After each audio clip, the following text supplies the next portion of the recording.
Senhor é meu pastor e nada me faltará. Caminhar me faz por verdes pastos. Guia-me mansamente a águas tranquilas. Refrigera minha alma. Guia-me pelas veredas da justiça, por amor ao seu nome. Ainda que eu caminhasse pelo vale da sombra da morte, eu não temeria mal algum, porque tu estás comigo. A tua vara e o teu cajado me consolam. Preparas uma mesa perante mim, na presença dos meus inimigos. Unge a minha cabeça com óleo e o meu cálice transborda. Certamente que a bondade e a misericórdia me seguirão todos os dias de minha vida, e eu habitarei a casa do Senhor por longos dias. O Senhor é meu pastor, e nada me faltará. Preces de Cáritas. Deus nosso Pai, que sois todo poder e bondade, dai força àqueles que passam pela provação, dai luz àqueles que procuram a verdade, ponde no coração do homem a compaixão e a caridade. Deus, dai ao viajor a estrela guia, ao aflito a consolação, ao doente o repouso. Pai, dai ao culpado arrependimento, ao espírito a verdade, à criança o guia, ao órfão o pai. Que a vossa bondade se estenda sobre tudo o que criastes. Piedade, Senhor, para aqueles que não vos conhecem, e esperança para aqueles que sofrem. Que a vossa bondade permita aos Espíritos Consoladores derramarem por toda parte a paz, a esperança e a fé.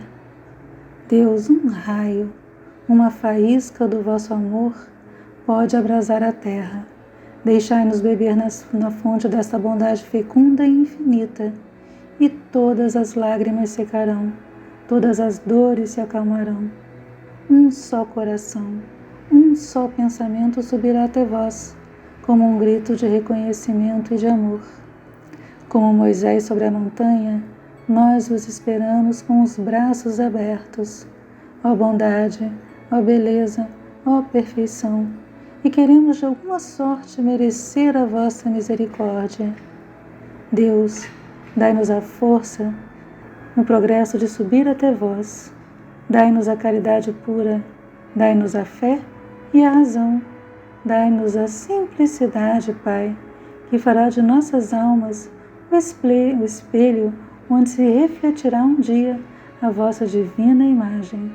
Que assim seja, graças a Deus.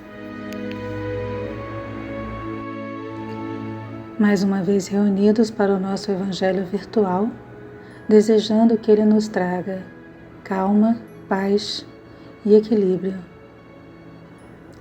Mergulhados na vibração de agradecer sempre, nós saudamos a corrente de Francisco de Assis, corrente à qual pertencemos e à qual estamos filiados.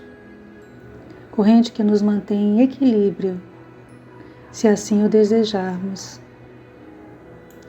Agradecemos a todos os orixás, agradecemos as energias que nos foram enviadas durante tanto tempo, agradecemos ao Caboclo Tupinambá, agradecemos aos nossos guias e aos nossos mentores por estarem conosco nos momentos mais difíceis. Vamos unir o nosso pensamento e pedir que a paz se estabeleça no nosso mundo, que a paz se faça nos nossos corações, que a paz envolva todos os povos e nações que se encontram em guerra, que envolva governantes e governados, envolva todos que são belicosos, que são raivosos, que eles sejam apaziguados pela energia do amor. Nós pedimos por todos que estão desamparados, por todos que sofrem violências, por todos que estão em um leito de dor, por todos que perderam seus entes queridos, por todos que desencarnaram de forma inesperada, por todos que trabalham nos hospitais, por todos que estão nos asilos, nos presídios, nas clínicas psiquiátricas, nos orfanatos, por todos que estão nas ruas, por todos que estão desorientados, perdidos, angustiados. Pedimos também por todos os obsessores, encarnados e desencarnados. Pedimos por todos os suicidas, que a luz do Cristo possa envolver a todos que sofrem e a todos nós. Pedimos por todas as crianças do mundo, que elas encontrem a paz, que elas encontrem a luz e o direito de viver. Pedimos pelas crianças da creche Santa Clara e pedimos também por todos os nossos amigos que colaboram com a manutenção da nossa casa e também com a manutenção do nosso trabalho espiritual. Pedimos por todos os amigos ou inimigos, encarnados ou desencarnados, que estão em nossa mente, para que a corrente de amparo universal os envolva, trazendo proteção, luz e conforto. E por fim pedimos que a luz se faça em nossa mente e que possamos ser aqueles que transmitem a paz. Que Oxalá nos abençoe. Graças a Deus. A sabedoria do Evangelho de Torres Pastorino, Os Tesouros. Lucas capítulo 12, versículo 32 a 34. Não temas, pequeno rebanho, porque é do agrado de vosso Pai dar-vos o reino. Vendei o que possuis e dai esmolas. Fazei para vós bolsas que não envelheçam, um tesouro inexaurível nos céus, onde o ladrão não chega e a traça não rói. Porque onde está vosso tesouro, também estará vosso coração. Neste trecho recomenda-nos Jesus o desprendimento ou desapego das riquezas. Que valem elas aqui, no planeta, onde podem ser perdidas por ação das traças, da ferrugem e dos ladrões? Aconselha-nos antes a juntar os tesouros espirituais de conhecimento e obras meritórias, que jamais se perdem. Comentário de Torres Pastorino. Para o espírito, esta é uma lição preciosa. Nada de apegos ao que a personalidade transitória conquistou no planeta, depois que aqui chegou, pois tudo lhe será tirado inexoravelmente. Ou se gasta com o tempo, ou se consome pela velhice, ou nos é roubado pela morte. Para que, então, fixar o coração em coisas que teremos que abandonar, queiramos ou não? Muito melhor manter-nos desde cedo desapegados, para poder ter o voo livre para as regiões etéreas. Nada pertence a ninguém. Tudo nos é emprestado por tempo determinado. Ouvimos pequena história que esclarece bem o tema. Certo grande fazendeiro, após ouvir um bispo falar sobre o desapego e afirmar que nada é de ninguém, convidou-o a almoçar em sua fazenda. Antes do repasto, levou-o a visitar as imensas propriedades cultivadas. Ao regressar na hora do aperitivo, indagou do bispo: Agora diga-me, senhor bispo, tudo isto não é meu? Foi tudo comprado, pago e construído por mim. Não é meu? O bispo calmamente bebeu mais um trago do aperitivo e disse: Faça-me esta pergunta daqui a 100 anos. Vemos ainda uma vez, neste trecho comentado, a sabedoria profunda dos ensinamentos de Jesus que nos trazem a realidade, afastando-nos da ilusão da posse. Tudo o que é de personalidade, inclusive a própria personalidade de que tanto nos envaidecemos, é passageiro, é tudo ilusão.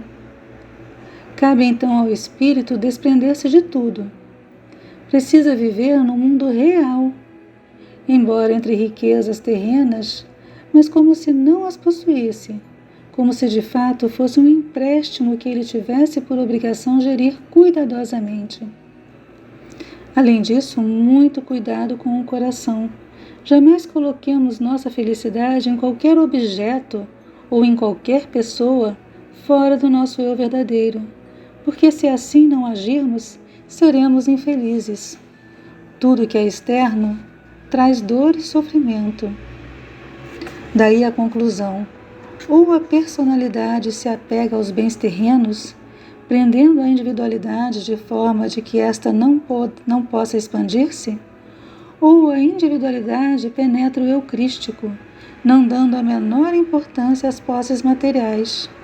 Por isso, na história, encontramos com frequência muita falta de equilíbrio daqueles que só conseguiam desapegar-se espiritualmente quando abandonavam de todo as riquezas. Maior evolução lhes faria compreender que não é disto que se trata, não é desfazer-se fisicamente, mas antes desapegar-se espiritualmente. Então a lição é preciosa. Ou servimos a individualidade, ao Deus interno, atendendo equilibradamente às necessidades da personalidade, ou servimos a personalidade às riquezas, com prejuízo da individualidade. Não podemos servir as duas. Não podemos servir a Deus e as riquezas. Nesse Evangelho, os tesouros, vamos falar de um assunto que ninguém aborda muito: o desencarne. Vivemos um período de transição planetária, onde quase todos que estão aqui reencarnados estão passando por processos kármicos de diversas maneiras. Sabemos que os ajustes kármicos são uma forma de purificação e amadurecimento de nosso espírito, mas não é fácil passar por eles. Podemos pensar quantos partiram abruptamente, seja por doenças, por violências tão presentes no nosso dia a dia, por guerras entre povos e nações, por tragédias ocasionadas pelo desequilíbrio ambiental, pelas chuvas torrenciais, pela desigualdade social. Muitos desencarnes coletivos. Quantos partiram sem estar preparados para este renascer em outro plano? Quantos ficaram por aqui envolvidos na dor da saudade, na dor da incompreensão de tudo o que está acontecendo? Como se preparar para esse momento pelo qual todos nós passaremos? Momento de separação de tudo e todos que conhecemos. Momento de enfrentar uma nova vida em outro plano. Então, um dos ensinamentos do Evangelho é entender que a vida atual é apenas mais uma de nossas tantas vidas, que a vida real é a do Espírito, e essa sim é eterna. Entender que a separação dos nossos entes queridos é momentânea, que reencontros ocorrerão, pois laços de amor não se desfazem. O amor une e não separa. Outro ensinamento é entender que seremos levados para locais de acordo com a nossa vibração. E aí nós pensamos, qual a nossa vibração atual? Aqueles que estão extremamente apegados a tudo, apegados ao poder, apegados ao controle, apegados a todas as coisas materiais, às posses, apegados aos prazeres, estes terão uma grande dificuldade de se desprender de tudo isso, pois tudo ficará para trás ao desencarnar. Provavelmente não encontrarão a paz, mas sim o desequilíbrio. Precisamos compreender que nada nos pertence, são empréstimos, e tudo que levaremos daqui é o que plantarmos de bom. O Evangelho sempre nos convida a uma mudança de padrão vibratório. Nos explica que se plantarmos amor, fraternidade, compreensão, caridade, se vestirmos aos doentes, se dermos água aos sedentos, todas essas ações voltadas a auxiliar os que estão em dificuldades nessa vida são plantações para o nosso futuro, mas não o futuro de aqui e agora. Não estamos falando dessa vida, provavelmente, mas do que vamos levar como evolução para as nossas outras vidas. Todas as ações, boas ou más, terão consequências. Devemos utilizar esse conhecimento a nosso favor. Entender que essa mudança de padrão vibratório depende do nosso próprio esforço e anseio em evoluir. A espiritualidade nos convida a seguir em frente, a iniciar a obra de transformação de nosso eu pequeno até que um dia só a luz do nosso Cristo interno brilhe em nós. Que todos os orixás nos abençoem e que possamos entender as mensagens do Evangelho. Graças a Deus. Oração de São Francisco. Senhor, faz de nós um instrumento da sua paz. Onde houver ódios, faz com que eu leve o amor. Onde houver ofensas, que eu leve o perdão. Onde houver discórdias, que eu leve a união. Onde houver dúvidas, que eu leve a fé. Onde houver erros, que eu leve a verdade. Onde houver desespero, que eu leve a esperança. Onde houver tristezas, que eu leve a alegria. Onde houver trevas, que eu leve a luz. Ó Mestre, faz com que eu procure mais consolar que ser consolado, compreender que ser compreendido, amar que ser amado, pois é dando que se recebe, é perdoando que se é perdoado, e é morrendo que se nasce para a vida eterna, graças a Deus.